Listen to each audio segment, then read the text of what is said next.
আসসালামু আলাইকুম, সবাইকে আরো একবার স্বাগতম জানাচ্ছি আমাদের আজকের ক্লাসে। কেমন আছেন সবাই? আশা করি সবাই ভালো আছেন। আজকে আমরা জানবো ইলাস্ট্রেটরের ওয়ার্ক স্পেস সেটআপ সম্পর্কে। আমরা কথা না বাড়িয়ে আমরা দেখি। প্রথমে হচ্ছে আমরা একটা ডকুমেন্ট যখন ক্রিয়েট করব, সো তখন আমরা দেখেছিলাম গত পর্বে যে আমাদের একটা ডায়লগ বক্স আসবে এবং সেই ডায়লগ বক্স থেকে আমরা আমাদের কখন কোন ডকুমেন্টটা নিতে পারি। তো আমরা যদি নর্মালি আমরা কাজ করি তাহলে ধরুন আমরা এখানে লিখবো বিডি ফ্ল্যাগ, এটা আমি লিখলাম। এখন আমার এখানে যে কোনো এখানে আমরা পিক্সেলে নিচ্ছি কারণ আমরা এটা প্রিন্ট করব না। যদি প্রিন্ট করতাম তাহলে অবশ্যই ইঞ্চি নিব, আর যদি প্রিন্ট না করি তাহলে আমাদের পিক্সেলস নিতে হবে। আর এখানে অ্যাডভান্স অপশন থেকে আপনি দেখবেন, যদি আপনি প্রিন্ট করেন তাহলে সিএমওয়াই কে রাখবেন, যদি প্রিন্ট না করেন তাহলে আপনি আরজিবি মোডে রেখে দেবেন। তো আমরা যেহেতু প্রিন্ট করছি না, তার মানে আমার এই সেটিংসটা ঠিকই আছে। তো এখন আমরা ক্রিয়েটে ক্লিক করব। সো ক্রিয়েট করার পর আমরা এই মুহূর্তে আমাদের এখানে দেখতে পাচ্ছি আমাদের ইন্টারফেস যেটা দেখা যাচ্ছে। তো এখানে আমাদের বাম পাশে কিছু জিনিস আছে, ডান পাশে আছে, উপরে আছে। তো উপরের জিনিসটাকে কি বলতেছি, কোনটাকে, সেটার নামটা সম্পর্কে একটু জানি। প্রথমের এটাকে বলা হচ্ছে উপরের মেনু বার।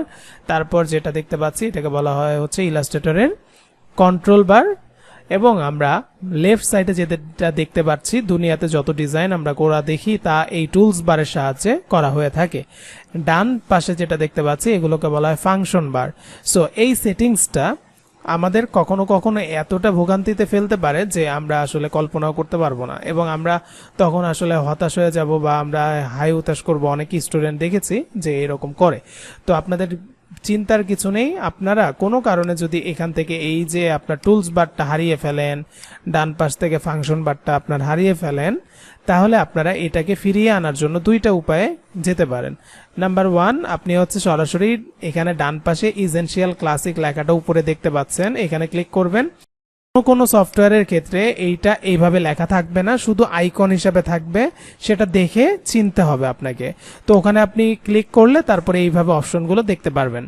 ওকে, তো আমি 2019টা কেন নিয়ে কাজ করি, কারণ 2019টা আমার কাছে মনে হয় অন্যান্য যে সফটওয়্যারগুলো আছে ইলাস্ট্রেটরের তার থেকে বেটার আউটপুট আমাকে দিয়েছে। সো আপনার যে সফটওয়্যারটা ভালো লাগবে সেই সফটওয়্যারটা দিয়ে আপনি কাজ করতে পারেন। 2014 থেকে শুরু করে 2024 পর্যন্ত এনিথিং, যে কোনোটা। তো আমরা এখানে ইসেনশিয়াল অবস্থায় আমরা অনেক সময় নতুন সফটওয়্যার ইনস্টল করার পর ইসেনশিয়ালটা পেতে পারি। যদি আমরা ইসেনশিয়ালটা পাই তাহলে অনেক টুলস আপনি পাবেন না, যেটা এতক্ষণ আমার ছিল, এখন কিন্তু নেই। তো এইরকম থাকলে ভয় পাওয়ার কিছু নাই। তাই জন্য ইসেনশিয়াল ক্লাসিকটা করে নেবেন, তাহলে দেখবেন আপনার এখানে যে ব্যাপারটা দাঁড়াবে। আমার কিন্তু একটু আগে ইসেনশিয়াল ক্লাসিকই ছিল, এখন কিন্তু টুলস বার আসে নাই কারণ আমরা ওটা কেটে ফেলছি। এখন আপনাকে কি করতে হবে, রিসেট ইসেনশিয়াল ক্লাসিকে ক্লিক করতে হবে, তাহলে আপনার একদম নতুন যেমন থাকে অনেক টুলস সবকিছু কিন্তু আপনার এখানে চলে আসবে। ক্লিয়ার? এখন এটা যদি আপনি এখানে না পান বা কোনো কারণে বুঝতে না পারেন, উইন্ডোতে যেতে পারেন, এখান থেকে ওয়ার্ক স্পেসে যাবেন, এখান থেকে আপনি ইসেনশিয়াল ক্লাসিক, রিসেট ইসেনশিয়াল ক্লাসিকে ক্লিক করলেও আপনার সেই জিনিসগুলো চলে আসবে। ওকে, এখন আসেন যে আপনি এখানে কলাপস করে করে এভাবে দেখতে পারবেন এখানে কি কি আছে। আমাদের কাজের জন্য আমাদের এখানে কালার আছে, কালার গাইড আছে, সোয়াচেস আছে, হ্যাঁ, ব্রাশ আছে, সিম্বল আছে, অনেক কিছু আছে। এখন আপনি যদি চান এই ব্রাশটাকে আমি এখানে রাখবো না, এখানে রাখবো উপরে, তো আপনি কি করবেন, ব্রাশের এখানটায় মাউসের লেফট বাটন চাপ দিয়ে ধরে এই জায়গায় নীল চিহ্ন আসলে ছেড়ে দিবেন, তাহলে আপনার কিন্তু এটা ওখানে চলে গেল। আপনার সিম্বলটা প্রয়োজন নেই আপাতত, আপনি মাউসের লেফট বাটন চাপ দিয়ে ধরে আপনি এটার পাশে রেখে দেন, তাহলে এটা এভাবে চলে গেল। ওকে, আপনার ইচ্ছা যেভাবে আপনার রাখতে মন চায়। আপনার ধরেন কালার গাইড, এটা আপনার প্রয়োজন হচ্ছে না, আপনি কোনো কারণে যদি চান যে আমি এই যে এখানে কিন্তু অনেক সুন্দর সুন্দর, হ্যাঁ, এগুলো দেখে দেখেও কিন্তু আমরা অনেক সময় ডিজাইন করতে পারি। তো এটা যদি আপনার ভালো না লাগে আপনি চাইলে বের করে নিয়ে এসে এখানেও কাজ করতে পারেন, চাইলে ডিলিটও করে দিতে পারেন, আপনার ইচ্ছা। সো এইভাবে আমরা আমাদের যে কোনো জিনিস আমরা এখান থেকে ঠিক করতে পারি। তো আমরা যখন কোনো কাজ এখানে ইলাস্ট্রেটর সফটওয়্যারে করি তখন কিন্তু এই জায়গাতে আমরা যাই করব সেগুলো কিন্তু একটা লেয়ারের মধ্যে জমা হয়। সো এই লেয়ারের মধ্যে যখন এটা জমা হবে তো এটা আমাদের অনেক সময় দেখার প্রয়োজন হতে পারে। ঠিক আছে, এই যে এটা, তো আমি যদি এখন একটাকে ডিলিট করে দিই, দেখুন এখান থেকে কিন্তু ডিলিট হচ্ছে, এখান থেকে দিলাম ডিলিট হয়ে গেল।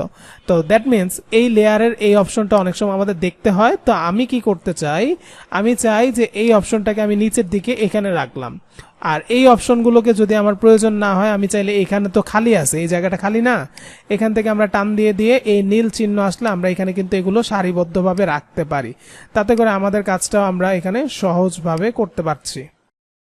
তা এখন আমার লেয়ার প্রয়োজন হলে এটা কিন্তু আমি যেভাবে টেনে বড় ছোট করতে পারি, এটাকে আমি ডানে নিতে পারি, বামে নিতে পারি। এতে করে আমার কাজ করার জন্য আমি আমার ওয়ার্ক স্পেসটা বা কাজের জায়গাটাকে সাজিয়ে নিলাম। আশা করছি আপনি এই জায়গা থেকে ক্লিয়ার হয়েছেন যে অ্যাকচুয়ালি ওয়ার্ক সেটআপটা আপনি কেন করবেন, কিভাবে করবেন, কোনো কিছু হারিয়ে গেলে কিভাবে খুঁজে আনবেন। আপনার যদি এখান থেকে ধরেন এই সোয়াচেস কালারটা আমি টান দিয়ে নিয়ে আসলাম, এখান থেকে ডিলিট করে দিলাম বা কেটে দিলাম, মানে এখানে কিন্তু এখন আর আপনি ওটা পাবেন না। যদি না পান তাহলে কালারটা উইন্ডোতে যাবেন, এখান থেকে কালার খুঁজবেন। এই দেখেন কালার গাইড আছে কিন্তু কালার নাই, তো কালারে ক্লিক করেন, কালার চলে আসলো। এখন আপনার মন চাইলে এখানে নিয়ে আইসা আপনি কিন্তু এখানে রেখে দিতে পারেন।